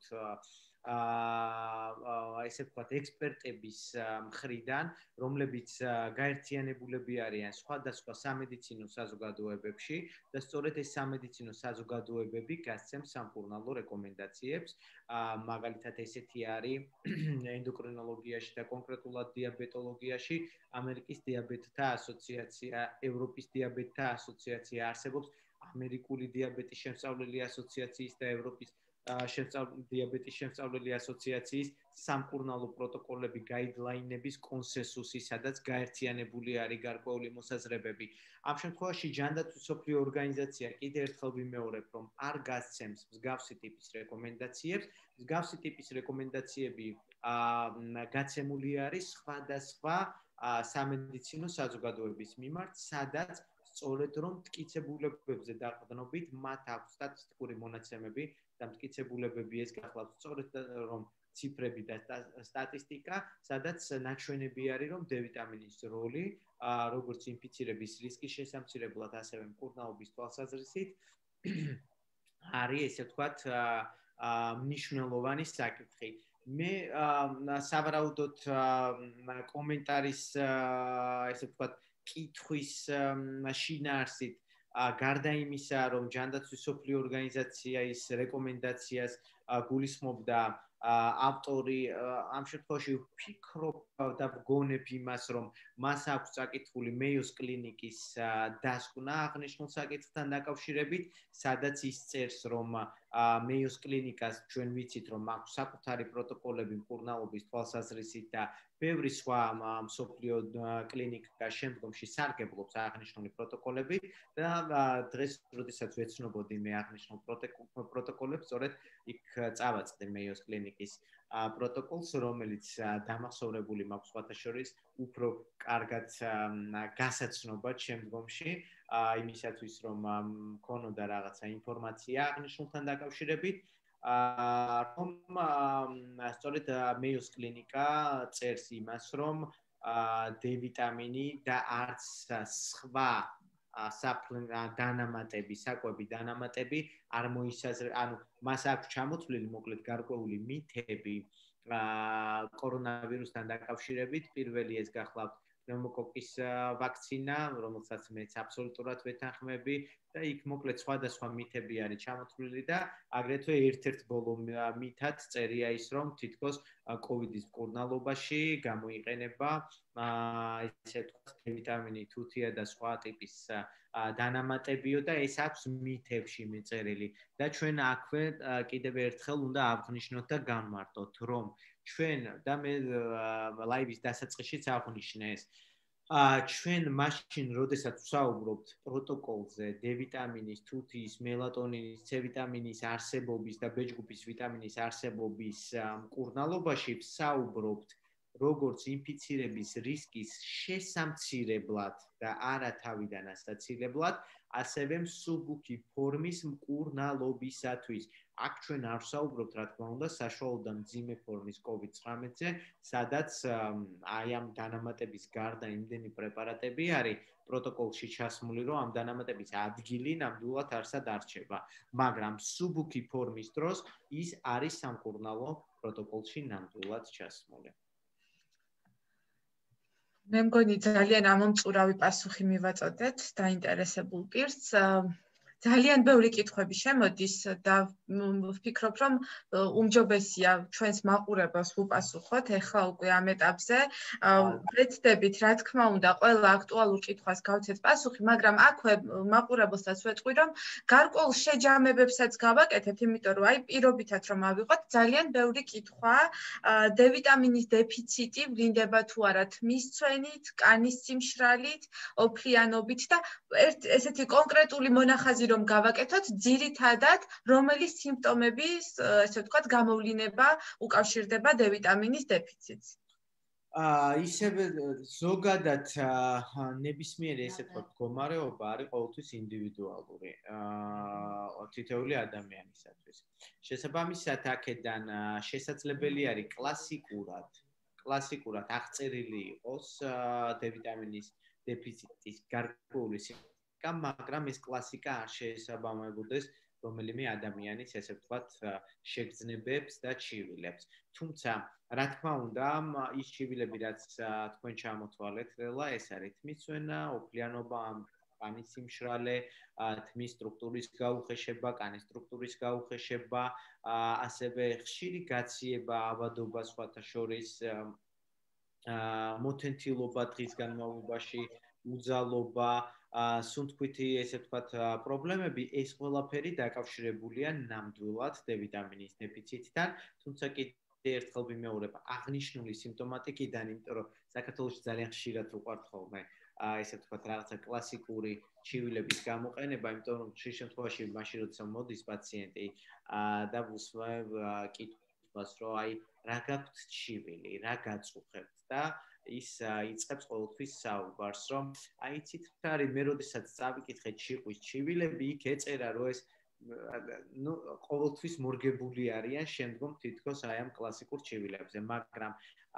შესაძლებელი არის ჩვენ ექიმს უნდა მოუყვეთ აბსოლუტურად ყველა ჩივილი და შესაძლებელი არის ორ ჩივილს ან სამ ჩივილს შორის ისეთი ნიუანსი დაიჭიროს ექიმმა, რომ აბსოლუტურად სხვა ესე ვთქვათ, მხარეს წავიდეს, სხვა ხაზით წავიდეს დიაგნოსტირებისაკენ და სულ არ დაინტერესოს მაგალითად ის ფარისებრი ჯირკვალი, რომლის გამოც პაციენტი არის მოსული. აქედან გამომდინარე მნიშვნელოვანი არის თითოეული ჩივილი იყოს სწორად გააზრებული, თუ რა გვაწუხებს, ან ხშირ შემთხვევაში ამბობენ ხოლმე, იცით რა, კი, აი დაღლილობა და მოთეთილობა მაწუხებს, მაგრამ სამსახურის ბრალია. მეზობლის ბრალია, ვიღაცამ გამანერგულა იმის ბრალია. ანუ ძალიან თვითონვე აკავშირებენ რაღაცებს, თვითონვე უყვართ დიაგნოზის დასმა საკუთარ თავზე. ნუ ის რომ მკურნალობა უყვართ თვითონვე, ამაზე კიდე არაფერს არ ვსაუბრობ. მაგრამ მოკლედ ეს ჩივილები რაც ჩამოვთვალეთ შორს ვარ წავიდეთ ნამდვილად არის D ვიტამინის დეფიციტისთვის დამახასიათებელი თუმცა შესაძლებელია ინდივიდუალურად რა თქმა უნდა იყოს აბსოლუტურად სხვა სიმპტომატიკა გამოხატული და არ იყოს კლასიკური ჩივილები პაციენტთან. მადლობა.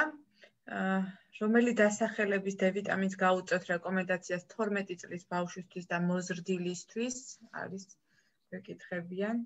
მგონი ამ შემთხვევაში დოზირება რომ ესე ვთქვათ უფრო ადვილად ვარირებდეთ დოზირებაში და თუ ერთი ოჯახის წევრებზე არის საუბარი და მარტივი იყოს მათთვისაც მიიღება, ალბათ სასურველი არის დანაყოფებით D ვიტამინი, ანუ ამ შემთხვევაში წვეთები, რომელიც მარტივად შეგვიძლია ჩვენ განსაზღვროთ, ხო? რადგან ვიცით რომ ერთ წვეთში არის 400 საერთაშორისო ერთეული, 12 წლამდე ასაკის ბავშვისთვის გამოვიყენებდით საპროფილაქტიკოდ 2 წვეთს ამ შემთხვევაში, ანუ რომ გამოვიდეს 800 საერთაშორისო ერთეული, ხოლო უკვე ზრდასრულისთვის გამოვიყენებდით 4 წვეთს დაახლოებით, ანუ 1600 ერთეულს იმისათვის რომ გამოვიდეს საპროფილაქტიკო დოზა. ამ შემთხვევაში წვეთების სახით 400 საერთაშორისო ერთეულზე რაც ვსაუბრობთ და ვსაუბრობთ უფრო მარტივ მიღებაზე, თავისი დოზატორიდან გამომდინარე, რა თქმა უნდა, ვიტაფეროლს მივანიჭებთ უპირატესობას. მადლობა. გვეკითხებიან, დროის რა მონაკვეთშია უმჯობესი D ვიტამინის მიღება და აუცილებელია თუ არა მისი ცხიმია საკვებთან ერთად მიღება? აუცილებლად უნდა მივიღოთ დღის პირველ ნახევარში ყოველგვარი ვიტამინები, ვინაიდან ჩვენ მაშინ როდესაც ვსაუბრობთ რომ მსგავსი ტიპის ვიტამინები და მინერალები აუცილებელი არის ნივთიერებათა ცვლისთვის ჩვენთან, შესაბამისად დღის პირველ ნახევარში უნდა მოხდეს აღნიშნული, ესე ვთქვათ, ვიტამინის მიღება. ხოლო რაც შეეხება ცხიმიან საკვებს, არსებობს გარკვეული D ვიტამინის ფორმა, რომელიც თვითონ შეიცავს უკვე ზეთოვან, ესე ვთქვათ, ნივთიერებებს და ის არ საჭიროებს დამატებით ცხიმიან საკვებს. და ვიცით ჩვენ რომ D ვიტამინისთვის სწორედ რომ აუცილებელი არის ცხიმი ორგანიზმში რომ მოხდეს მისი შეწოვა და ამ შემთხვევაში ვიტაფეროლი არის ზეთოვანი წვეთი და აქედან გამომდინარე არ არის აუცილებელი კვებასთან იყოს ის დაკავშირებული, თუმცა არსებობს გარკვეული ტაბლეტირებული ფორმები, რომელთაც რა თქმა უნდა არ აქვს ზეთოვანი ფორმა და შესაბამისად ისინი რეკომენდებული არის მივიღოთ ცხიმიან საკვებთან იმისათვის რომ შეწოვა მოხდეს უფრო ადეკვატურად. ქალბატონი მარინა გვეკითხება, მოგესალმებით, ვარ 60 წლის, 14 წლის უკან გავიკეთე საშვილოსნოს ოპერაცია, მიომა ჰქონდა პაციენტს, 2 წლის წინ მრავალი კვანძოვანი ჩიყვის ოპერაცია გაიკეთა, სვავ ელთიროქსინს, მაქვს უძილობა და ძალიან მომატებული ოფლიანობა, თავის არეში და ხელის გულებზე განსაკუთრებით აქვს ოფლიანობა, ჯერჯერობით ვერ იგებენ, რისი ბრალია და აქვს ასევე D ვიტამინის ნაკლებობა. აინტერესებს შესაძლოა თუ არა D ვიტამინის დეფიციტი იყოს აღნიშნული სიმპტომის გამომწვევი. დავთ იმისა, ძალიან საინტერესო კითხვა არის ქალბატონებისთვის, მე ვფიქრობ და მით უმეტეს ამ ასაკის მქონე ქალბატონებისთვის, ვინც გვისმენს ახლა ჩვენ, იმიტომ რომ პრობლემა საკმაოდ ხშირი არის ხოლმე. მსგავსი მაშინ, როდესაც ხდება ხოლმე ადრეულ ეტაპზე, ესე ვთქვათ, მენოპაუზის განვითარება ხელოვნური ჩარევის გზით, თუნდაც ამ შემთხვევაში ჰორმონალურ, ესე ვთქვათ, ორგანიზმი ფიზიოლოგიურ თავის ფუნქციებს ვერ ასრულებს ხოლმე ბოლომდე და გვიანი მენოპაუზის სიმპტომატიკის წარმოჩენა ხდება ხოლმე ორგანიზმში. ამ შემთხვევაში შესაძლებელი არის ვივარაუდოთ, რომ ქალბატონ მარინასთან არის სწორედ აი ამ გვიანი მენოპაუზის სიმპტომატიკა, რაც სწორედ ასახავს აი ამ სიმხურვალეს და ოფლიანობას კეფის არეში და ხელის გულებზე. თუმცა ასევე რა თქმა უნდა აღნიშნული სიმპტომატიკა შესაძლებელია დაკავშირებული იყოს D ვიტამინის დეფიციტთან, რაც ასევე ძალიან ხშირი არის და თვითონ D ვიტამინის დეფიციტთანაც არის ხშირ შემთხვევაში დაკავშირებული სწორედ მენოპაუზის გარკვეული სიმპტომატიკაც ასევე მინდა აღვნიშნო და ამიტომაც აუცილებელია ხოლმე მენოპაუზის პერიოდში ისევე როგორც რეპროდუქციულ ასაკში D ვიტამინი ქალბატონებში იყოს ნორმის პარამეტრებში. მადლობა. გვეკითხებიან ორი კითხვა არის და შესაბამისად ორივეს ერთ კითხვაში მოვაქცევ. აინტერესებთ ავტოიმუნური თირეოიდიტი, ერთი პაციენტი გვწერს ავტოიმუნური ციყვი. რამდენად ითვლება რისკ ფაქტორად COVID-19-ის პანდემიის პირობებში და ასევე აინტერესებთ რამდენად არის თქვათ ავტოიმუნური დაავადება თირეოიდიტი, ავტოიმუნური ციყვი, რამდენად ითვლება ქრონიკულ დაავადებად და პაციენტს რამდენად აქვს ქრონიკული სტატუსი. ავტოიმუნური თირეოიდიტი ნამდვილად გახლავთ ქრონიკული დაავადება, ისევე როგორც თითქმის ყველა პათოლოგია ენდოკრინოლოგიაში, თუმცა ავტოიმუნური თირეოიდიტის ქრონიკულობა ყოველთვის არ ნიშნავს იმას, რომ პაციენტს მუდმივად ესაჭიროება მედიკამენტოზური მკურნალობა. ავტოიმუნური თირეოიდიტის დროს შესაძლებელია პროცესი მიმდინარეობდეს ისე, რომ მას შენაცვლებითი თერაპია ლევოთიროქსინით საერთოდაც არ დაჭირდეს. თუმცა ეს რა თქმა უნდა არ გამოიწვევს სტატუსს ქრონიკული ავტოიმუნური თირეოიდიტისა. ანუ დაავადება და მკურნალობა ერთმანეთთან შეჭიდული არ არის. შესაძლებელია იყოს ცალკე დაავადება ქრონიკული ავტოიმუნური თირეოიდიტი, მაგრამ ის მკურნალობას არ შეჭიროებდეს, თუმცა მას ქრონიკულობის სტატუსი, ესე ვთქვათ, არ ეხსნება. მაინც ხოლო რაც შეეხება COVID-19 და ავტოიმუნურ თირეოიდიტს, ავტოიმუნური თირეოიდიტი არ გახლავთ რისკ ფაქტორი, ინფიცირების მაღალი რისკ ფაქტორი, მოკლედ ამ შემთხვევაში. მადლობა. აქვე სავარაუდოდ გვიყურებს ეს ჩვენი ეს მომხმარებელი, ესე ვთქვათ, Art Pharma's Facebook-ის გვერდის ქალბატონი თამარ ძმანაშვილი. მე დიდი სიამოვნებით წავიკითხავ ქალბატონი თამარ თქვენს კითხვას, თუმცა ალბათ ბატონი ლაშას დამეთანხმება, უმჯობესია გაიაროთ ონლაინ კონსულტაცია სპეციალური აპლიკაციით და დაგიკავშირდებით ჩვენ, იმიტომ რომ პრაქტიკულად ანალიზებზე გვწერს, რომ აქვს ჩატარებული ანალიზები, აქვს D ვიტამინის, კალციუმის, მაგნიუმის დეფიციტი. მე როცა წავიკითხე საკმაოდ გამაინტერესა, ძალიან ბევრი ადამიანი არის ხოლმე, ეს საერთოდ არ მაქვს. რაღაცაზე რიტყვიან ხოლმე, რომ აი საერთოდ არ მაქვს რკინა ორგანიზმში, საერთოდ არ მაქვს რაღაცა სისხლი ორგანიზმში თუ რაღაცა ანემიის დროს იძახიან, მაგრამ საერთოდ არ მაქვს ესეთი სიტყვა მედიცინაში არ არსებობს სამწუხაროდ, საერთოდ არ მაქვს არ უდრის რაიმე დეფიციტი, ანუ რამდენად დეფიციტი არის, რამდენად უკმარისობა არის, ეს უნდა გადაწყვიტოს ექიმმა. ამიტომ ქალბატონო თამარ, მე წავიკითხე ლელამ როცა გადმომიგზავნა აბსოლუტურად ყველა კითხვა, რომელიც იყო გადმოგზავნილი და მაშინვე აღნიშნე, რომ გავიფიქრე, რომ როდესაც მივიდოდი ამ კითხვაზე, აუცილებლად ესე გავცემდი პასუხს, რომ არ არსებობს ანალიზი და სტატუსი საერთოდ არ მაქვს. არსებობს ციფრები, კონკრეტული ციფრები, რომლებიც ასახავს ორგანიზმის მდგომარეობას.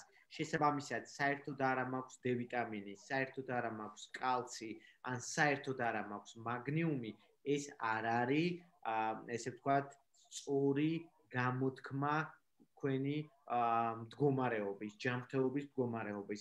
აქ აი ამ ტექსტის წერის დროს დაგეწერათ კონკრეტული ციფრები თუ გაქვთ გაკეთებული ეს ანალიზები, ალბათ უფრო მეტად უმჯობესი იქნებოდა, ჩვენ უფრო მეტად ვისაუბრებდით ამ ყველაფერზე, ვინაიდან ამ კითხვაზე ეხლა რაც გაქვთ თქვენ ფორმირებული, საერთოდ არ მაქვს არაფერი, სამწუხაროდ მე საერთოდ ვერაფერს ვერ გიპასუხებ.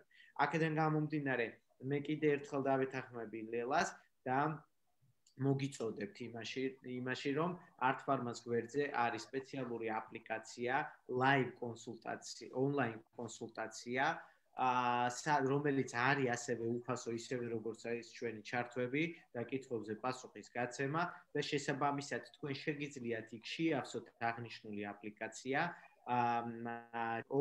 აუცილებლად უნდა იყოს მითითებული ციფრებით ეს თქვენი ანალიზები, თქვენი ჩივილებიდან გამომდინარე ეს აპლიკაციის ფორმა გაეგზავნება რამოდენიმე სპეციალისტს, იმიტომ რომ თქვენი ჩივილებიდან გამომდინარე ამას ვერც მხოლოდ მე ვერ გეტყვით. ვერც მხოლოდ რევმატოლოგი გეტყვით, ვერც მხოლოდ დერმატოლოგი გეტყვით. აქ უნდა იყოს აუცილებლად საერთო მოსაზრება გაზიარებული, შესაბამისად ეს აპლიკაცია გაეგზავნება ყველა მათგანს, ყველა სპეციალისტს, მათი პასუხები რეზიუმის, ესე ვთქვათ, დასკვნის ჩამოყალიბება მოხდება და ისე გაგეცემათ საბოლოო ჯამში თქვენ პასუხი და ალბათ ეს იქნება ყველაზე სწორი პასუხი თქვენთვისაც და ყველაზე სწორი რეკომენდაცია, ამიტომ ალბათ უმჯობესი არის მოკლედ ამ გზას მიმართოთ. მადლობა. რამდენ ხანს შეიძლება D ვიტამინის მიღება? ნუ ამ კითხვაზე ჩვენ ვისაუბრეთ, მაგრამ აინტერესებთ ესეთი საინტერესო შემთხვევა, რატომ შეიძლება არ იმატებდეს D ვიტამინი 5-თვიანი კურსის შემდეგ? სწორედ ამიტომ შეიძლება არ იმატებდეს D ვიტამინი 5-თვიანი კურსის შემდეგ. ჩვენ ვისაუბრეთ რამოდენიმე ესე ვთქვათ, ესე კონკრეტული როგორც მიზეზი ესე არ ჩამოგვითვლია, მაგრამ ლაით მოტივად ესე ვთქვათ გასდევდა ჩვენ.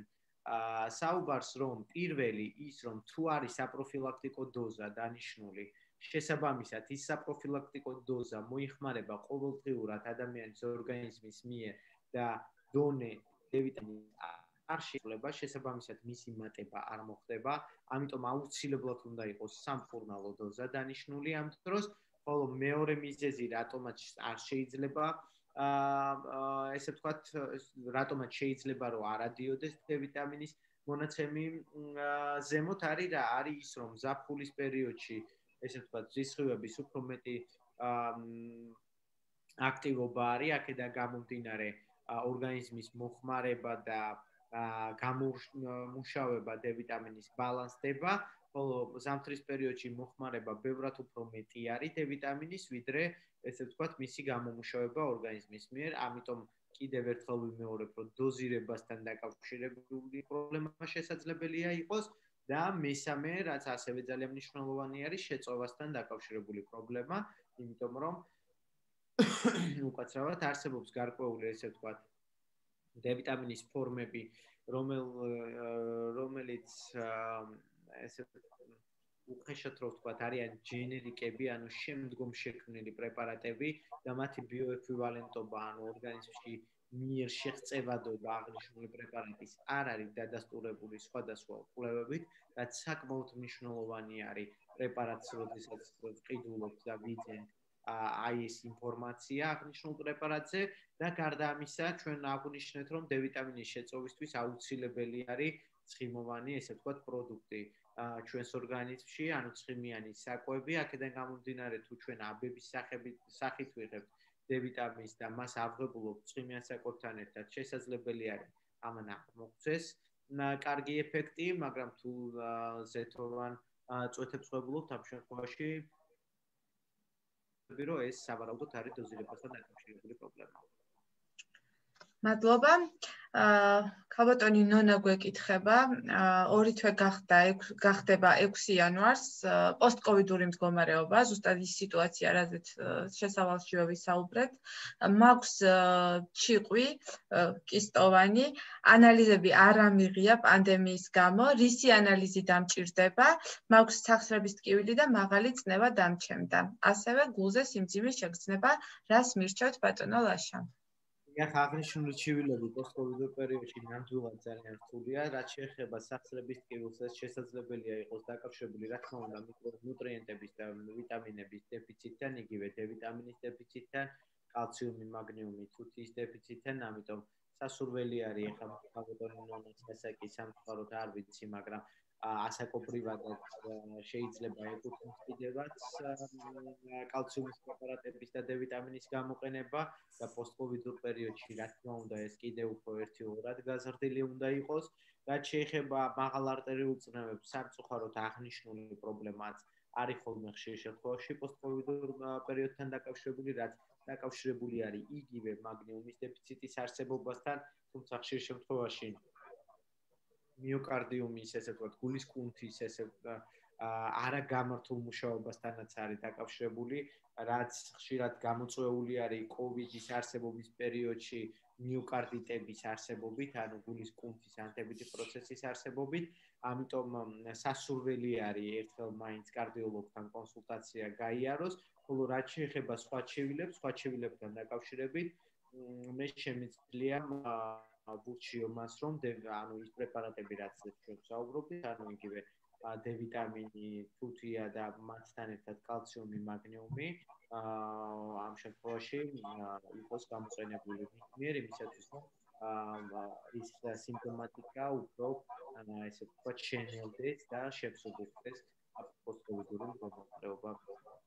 რაც შეეხება ფარისებთან დაკავშირებით, რა თქმა უნდა, სტანდარტულად უნდა გააკეთოს თირეოტროპული ჰორმონი, თავისუფალი თიროქსინი და ფარისებრი ჯირკვლის ეხოსკოპია, ხოლო თუ აინტერესებს თავისი ჩივილებიდან გამომდინარე პოსტკოვიდურ პერიოდში კიდე რა უნდა გააკეთოს, ეს არის აუცილებლად ელექტროლიტები, თუთია, ვიტამინი D და სასურველი არის მაინც გულზე ულტრაბგერითი გამოკვლევა იმისათვის, რომ გულის კუნთის მუშაობა, ფუნქციონირება გამოიკვლიოს. გვეკითხებიან, ქავტონი ეკა გვეკითხება, თინეიჯერმა, რომელსაც D-ვიტამინის მაჩვენებელი 20 ნანოგრამ მილilitrზე ქვემოთ აქვს, რა დოზით შეიძლება მიიღოს D-ვიტამინი? ზუსტი ციფრი არ აქვს სამწუხაროდ მოცემული. ზუსტი ციფრი არ აქვს. 20-ის ქვემოთ შესაძლებელი არის იყოს 18, შეიძლება იყოს 14 და შეიძლება იყოს 6-იც. ხო, ძალიან რთული არის კიდე ერთხელ ვამბობ ამას, როგორც ჩანს წინა კითხვის დროსაც იგივე ნაირად ხონდა კითხვა. დიახ, მოწერილი აქვს, რომ დიახ, წინაზეც ავარაუდოთ, წინა ლაივზეც ვკითხა და სამწუხაროდ ზუსტ ციფრს არ ვწერს. ჩანს ქალბატონი, მაგრამ მე რაც შემიძლია საპროფილაქტიკო დოზა თინეიჯერულ ასაკში ურჩიო, მაშინ როცა მით უმეტეს ვიცი რომ არის უკმარისობა, დეფიციტი, ამ შემთხვევაში შემიძლია ვურჩიო 1600 ერთეული, ანუ 4 წვეთი ამ შემთხვევაში ვიტაფეროლის ყოველდღიურად მინიმუმ 2 თვის განმავლობაში. ძალიან საინტერესო კითხვაა, თუ მთელი ზაფხულის განმავლობაში მზეზე ვართ, მაქსიმალურად დილით და საღამოს რეკომენდებულ საათებში, მაინც დაბალი რატომ გვაქვს D-ვიტამინის მაჩვენებელი?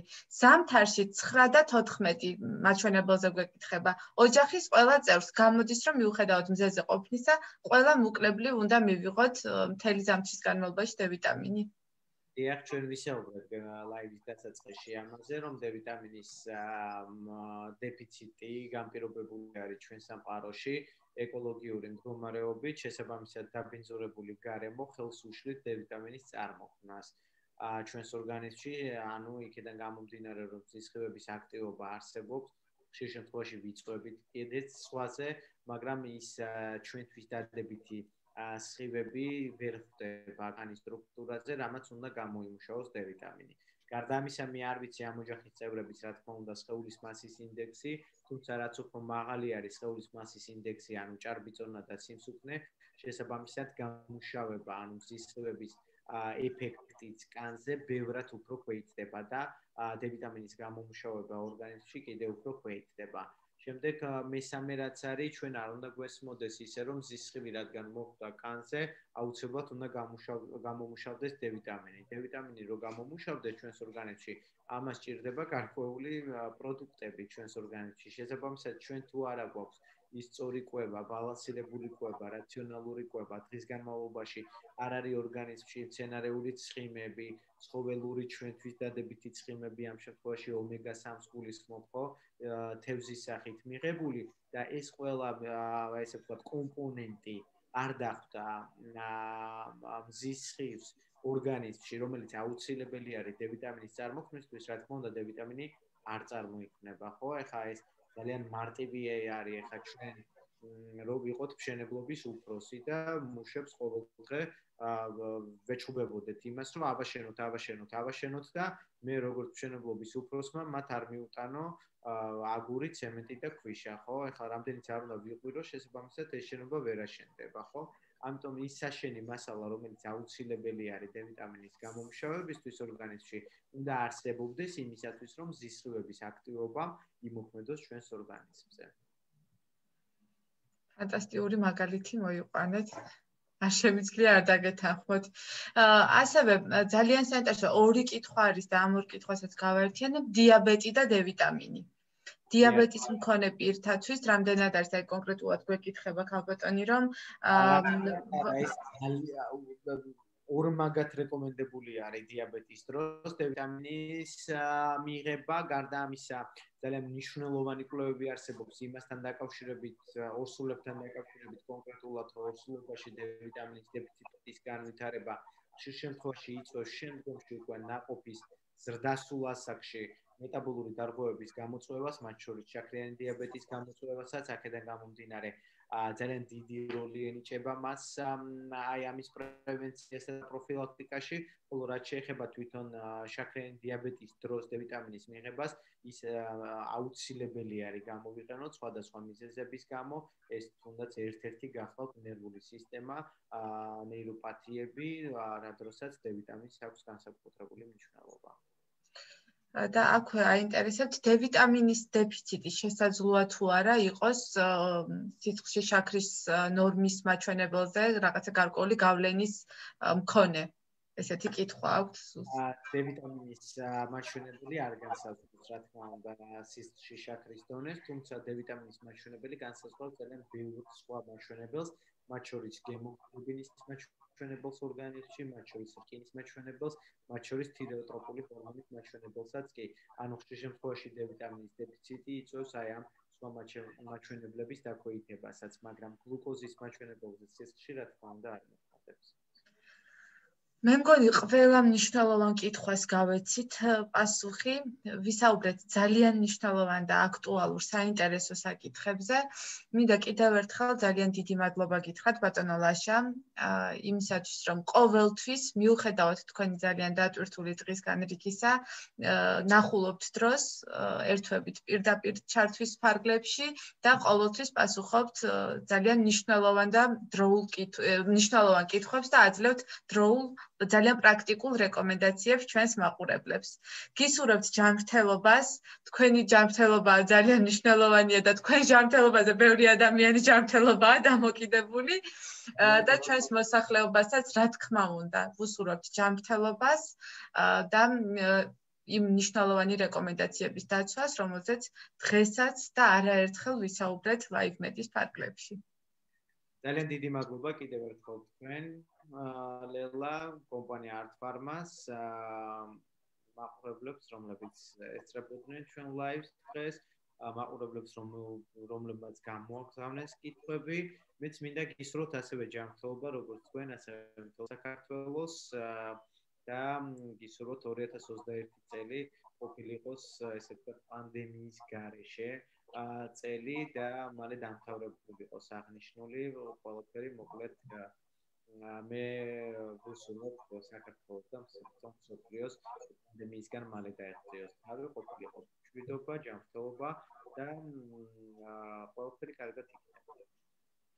ჩვენს მაყურებელს შევახსენებ, რომ Art Pharma-ს Facebook გვერდზე არის სპეციალური აპლიკაცია live კონსულტაციის შესახებ, სადაც თქვენ შესაძლებლობა გაქვთ, თუ კი რომელიმე კითხვას ვერ გავეცით პასუხი, ან თუ კი დაგრჩათ კიდევ რაიმე კითხვები, ან გაქვთ ლაბორატორიული მაჩვენებლები, რომლის შესახებაც გსურთ სწორი რეკომენდაციების მიღება, შეგიძლიათ ისარგებლოთ live კონსულტაციით, შეავსოთ online აპლიკაცია და ჩვენ ძალიან სწრაფად დაგიკავშირდებით და შევეცდებით დაგეხმაროთ ესეთ რთულ ვითარებაში. დიდი მადლობა და ნახვამდის. შეხვედრამდე.